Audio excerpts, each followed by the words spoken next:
Chapitre 29, où il sera fait le récit d'incidents divers qui ne se rencontrent que sur les railroads de l'Union.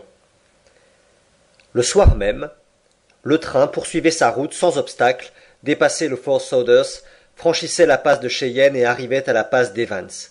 En cet endroit, le railroad atteignait le plus haut point du parcours, soit 8091 pieds au-dessus du niveau de l'océan. Le voyageur n'avait plus qu'à descendre jusqu'à l'Atlantique, sur ces plaines sans limite, nivelées par la nature. Là se trouvait sur le Grand Trunk l'embranchement de Denver City, la principale ville du Colorado. Ce territoire est riche en mines d'or et d'argent, et plus de 50 000 habitants y ont déjà fixé leur demeure. À ce moment, 1382 miles avaient été faits depuis San Francisco, en 3 jours et 3 nuits. 4 nuits et 4 jours, selon toute prévision, devaient suffire pour atteindre New York. Phileas Fogg se maintenait donc dans les délais réglementaires. Pendant la nuit, on laissa sur la gauche le camp Walba. Le Lodgepole Creek courait parallèlement à la voie en suivant la frontière rectiligne commune aux États du Wyoming et du Colorado. À 11 heures, on entrait dans le Nebraska. On passait près du Sedgwick et l'on touchait à Julesburg, placé sur la branche sud de Platte River. C'est à ce point que se fit l'inauguration de l'Union Pacific Road le 23 octobre 1867 et dont l'ingénieur en chef fut le général Dodge. Là, s'arrêtèrent les 2 puissantes locomotives remorquant les 9 wagons des invités, au nombre desquels figurait le vice-président Mr. Thomas C. Durant. Là retentirent les acclamations. Là, les Sioux et les Pawnees donnèrent le spectacle d'une petite guerre indienne. Là, les feux d'artifice éclatèrent. Là, enfin, se publia au moyen d'une imprimerie portative le premier numéro du journal Railway Pioneer. Ainsi fut célébrée l'inauguration de ce grand chemin de fer, instrument de progrès et de civilisation, jeté à travers le désert et destiné à relier entre elles des villes et des cités qui n'existaient pas encore. Le sifflet de la locomotive, plus puissant que la lyre d'Amphion, allait bientôt les faire surgir du sol américain. À 8 heures du matin, le fort McPherson était laissé en arrière. 357 miles séparent ce point d'Omaha.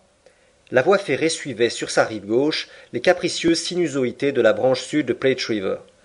À 9 heures, on arrivait à l'importante ville de North Platte, bâtie entre ces 2 bras du grand cours d'eau qui se rejoignent autour d'elle pour ne plus former qu'une seule artère, affluent considérable dont les eaux se confondent avec celles du Missouri, un peu au-dessus d'Omaha. Le 101e méridien était franchi. Mr. Fogg et ses partenaires avaient repris leur jeu. Aucun d'eux ne se plaignait de la longueur de la route, pas même le mort. Fix avait commencé par gagner quelques guinées qu'il était en train de reperdre, mais il ne se montrait pas moins passionné que Mr. Fogg. Pendant cette matinée, la chance favorisa singulièrement ce gentleman. Les atouts et les honneurs pleuvaient dans ses mains. À un certain moment, après avoir combiné un coup audacieux, il se préparait à jouer pique, quand derrière la banquette, une voix se fit entendre, qui disait « Moi, je jouerai carreau. » Mr. Fogg, Miss Aouda, Fix levèrent la tête. Le colonel Proctor était près d'eux. Sam Proctor et Phileas Fogg se reconnurent aussitôt. « Ah, c'est vous, monsieur l'Anglais !» s'écria le colonel. « C'est vous qui vous voulez jouer pique !»« Et qui le joue ?» répondit froidement Phileas Fogg, en abattant un 10 de cette couleur. « Eh bien, il me plaît que ce soit carreau !» répliqua le colonel Proctor d'une voix irritée. Et il fit un geste pour saisir la carte jouée, en ajoutant « Vous n'entendez rien à ce jeu !»« Peut-être serais-je plus habile à un autre, » dit Phileas Fogg qui se leva. « Il ne tient qu'à vous d'en essayer, fils de John Bull !» répliqua le grossier personnage. Miss Aouda était devenue pâle. Tout son sang lui refluait au cœur. Elle avait saisi le bras de Phileas Fogg, qui la repoussa doucement. Passepartout était prêt à se jeter sur l'Américain, qui regardait son adversaire de l'air le plus insultant. Mais Fix s'était levé, et allant au colonel Proctor, il lui dit « Vous oubliez que c'est moi à qui vous avez affaire, monsieur, moi que vous avez non seulement injurié, mais frappé. »« Monsieur Fix, dit Mr. Fogg, je vous demande pardon, mais ceci me regarde seul.